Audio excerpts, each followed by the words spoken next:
Friends, this is Archana. Welcome to my vlog. और आज ये व्लॉग थोड़ा सा रोज से बड़ा होगा, शॉर्ट्स नहीं है, क्योंकि बहुत सारे लोगों के कुछ कुछ क्वेश्चंस हमेशा रहते हैं और मैं उनको एड्रेस नहीं कर पाती। तो आज मैंने 5 सवाल चुने हैं और उन 5 सवालों के जवाब देने की कोशिश करूँगी। और फिर इस तरीके से कभी कभी कुछ और क्वेश्चंस हो गए तो हम और ज़्यादा व्लॉग्स लेकर आ सकते हैं। वीडियो ज़्यादा लंबा ना हो जाए, इस वजह से हम अभी 5 क्वेश्चंस को ही एड्रेस करेंगे। चैनल पर नए हैं तो सब्सक्राइब कीजिए और कमेंट कीजिए, लाइक कीजिए, शेयर कीजिए, ताकि ये चैनल ग्रो हो। और यकीन मानिए, इसकी ग्रोथ केवल मुझसे रिलेटेड नहीं है, इसकी ग्रोथ शुरू से लेकर आखिरी तक सोशल वर्क के कामों में ही डिवोट होगी। तो आप समाज सेवा करें या नहीं करें, बट ये एक तरीका है जिसमें आप सोशल वर्क कर सकते हैं by helping growing this channel. So शुरू करते हैं क्वेश्चंस के साथ। क्वेश्चन नंबर 1 कि जो मैंने अपने इस चैनल का नाम रखा है उसका क्या रीज़न है या उसकी हिस्ट्री क्या है। तो obviously everybody has a history, सबका कुछ बैकग्राउंड होता है। कॉपर लेडी जो चैनल का नाम है, उसका भी एक स्टोरी है, उसका भी एक बैकग्राउंड है।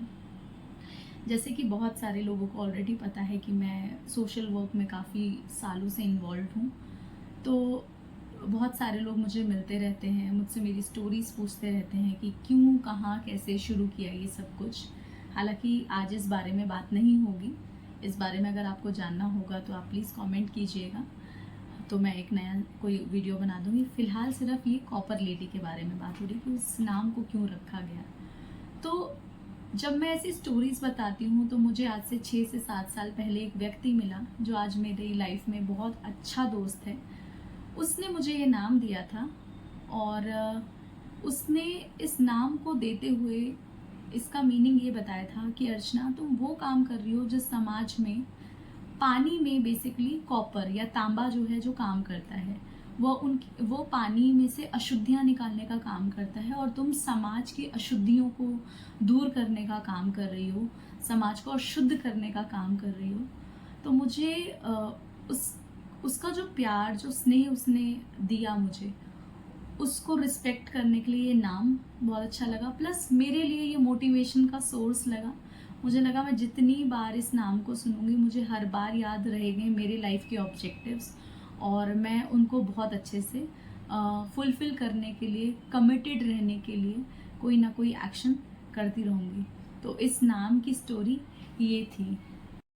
दूसरा सवाल मुझसे पूछा जाता है कि इस YouTube चैनल का ऑब्जेक्टिव क्या है।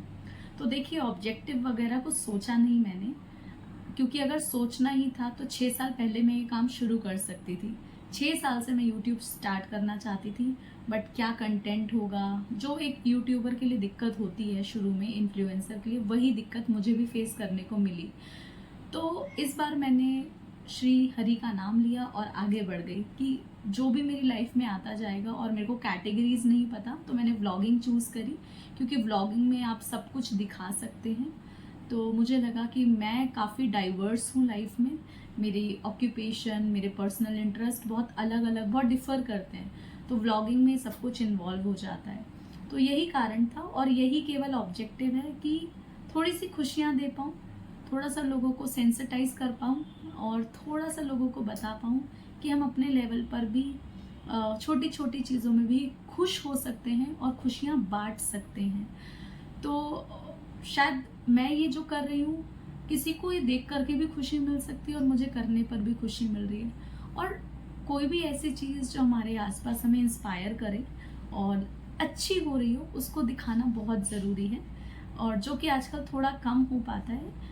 हम नेगेटिव चीज़ों को ज़्यादा जल्दी पोस्ट करते हैं रादर देन पॉजिटिव चीज़ें।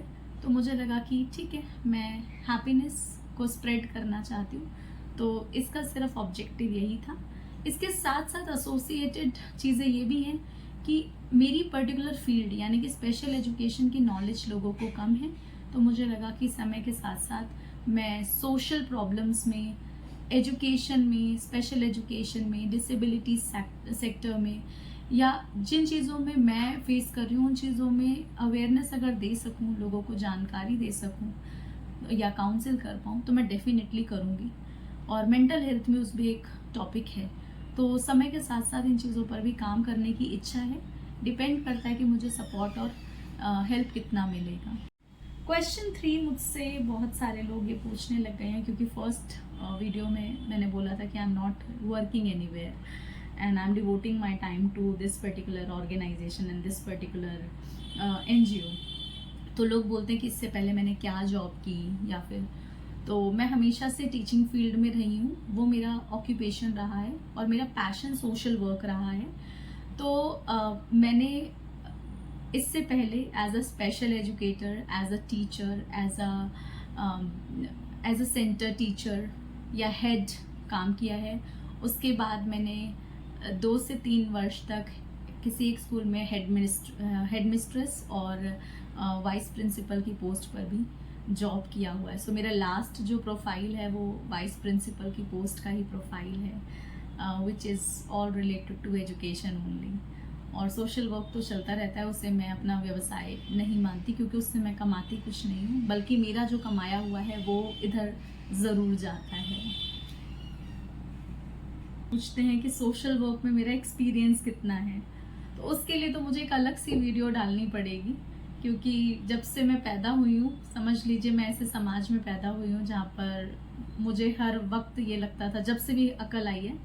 बट हाँ, मुझे लगभग 19+ साल हो गए हैं इस पर्टिकुलर फील्ड में। और हालांकि सोचने में थोड़ा अजीब सा लगता है, या लोगों के मन में ये सवाल आता है कि मैंने क्या सोशल वर्क में पढ़ाई करी है। मैं आपको क्लियर करना चाहती हूँ, मैंने समाज सेवा की कोई पढ़ाई नहीं करी, क्योंकि मुझे ऐसा लगता है समाज सेवा पढ़ने की नहीं, करने की चीज़ है। ये मेरा डायलॉग मैं हर बार बोलती हूँ, हर जगह बोलती हूँ, हर इंटरव्यू में बोलती हूँ, तो यहाँ पर भी बोलूँगी, ये करने की चीज़ है, पढ़ने की नहीं। तो मैंने इसमें कोई पढ़ाई नहीं की है, बस मुझे शौक है। मुझे जहाँ लगता है कि हाँ मैं कर सकती हूँ, इस तरीके से कर सकती हूँ, मैं स्टार्ट कर देती हूँ। तो मैंने 19 साल पहले अपनी इस जर्नी को शुरू किया था। इंटरेस्टिंग लग रहा होगा आप लोगों को, क्वेश्चंस भी आ रहे होंगे आई एम श्योर।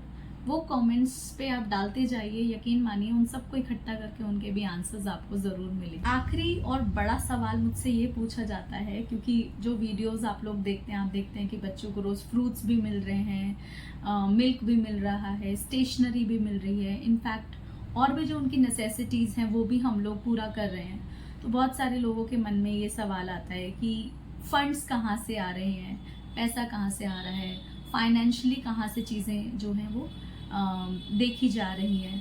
तो मैं इतना बोलूँगी कि जहाँ चाह वहाँ रहा। हाँ, उम्मीद मैं डे 1 से ही कभी भी ये उम्मीद नहीं करी कि मैं बहुत लोगों का करूँगी और बहुत अच्छा कर सकती हूँ, बहुतों की ज़िंदगियाँ बदल सकती हूँ, नहीं। मुझे हमेशा था हम जितने लोगों के साथ करें उनको पूरी तरीके से केयर करें। तो हमने बहुत कम बच्चों के साथ काम शुरू किया, और जब बहुत कम बच्चों के साथ काम शुरू करते हैं और उम्मीदें आप ज़्यादा नहीं लगाते हैं, आशाएं ज़्यादा नहीं लगाते, तो चीज़ें आराम से हो जाती हैं। और मैं थोड़ा सा ब्लेस्ड हूँ इन मामले में कि मेरी सोच को बहुत सारे लोगों ने स्वरूप में बनाया है। मेरी सोच को सच होने तक का मौका मेरा अकेले का नहीं है, ये यात्रा अकेले मेरे की नहीं है। इसमें मेरी फैमिली और मेरे फ्रेंड्स सबसे ज़्यादा इन्वॉल्व हैं, और जिसकी जो कैपेसिटी है, जिसकी जो क्षमता है, जिस लेवल पर है, चाहे वो फाइनेंशियल लेवल पर हो, वो मोटिवेशन देने पर हो, वो मुझे प्रेरणा देने पर हो, मेरे साथ खड़े होने पर हो, फिजिकली, मेंटली, इमोशनली, इस अलग अलग तरीके से, अलग अलग आयामों से लोगों ने मुझे मदद की और मुझे इन बच्चों को ग्रो करने में हेल्प करी, और समाज को बेहतर शेप देने के लिए मेहनत की। तो मैं अकेली नहीं हूँ इस यात्रा में, और बहुत सारे लोग हैं, छोटे बड़े लेवल पर, दिल्ली के बाहर, इंडिया के बाहर, जो मदद कर रहे हैं। हाँ, गवर्नमेंट से मुझे कोई असिस्टेंट नहीं मिल रहा है, या कोई फाइनेंशियल असिस्टेंस नहीं मिल रही है, लेकिन उम्मीद है अगर उस पर हम अप्लाई करेंगे तो शायद वो भी हो जाए। बट फिलहाल आप लोगों के लिए ये 5वें सवाल का जवाब ये है कि मेरी फैमिली और फ्रेंड्स मिल करके इस ऑर्गेनाइजेशन को एक स्वरूप दे रहे हैं, और इन बच्चों को हम मदद कर रहे हैं, और साथ ही साथ अपनी खुशियों के लिए जगहें ढूंढ रहे हैं। सो आप लोग भी आगे आइए, हेल्प कीजिए, पैसों की नहीं लेकिन जिस भी तरीके से कर सकते हैं, हमारी ऑर्गेनाइजेशन में नहीं, जहाँ भी कर सकते हैं ज़रूर करिए। आपकी स्किल किसी की पूरी ज़िंदगी शेप अप करने में डेफिनेटली कारगर हो सकती है।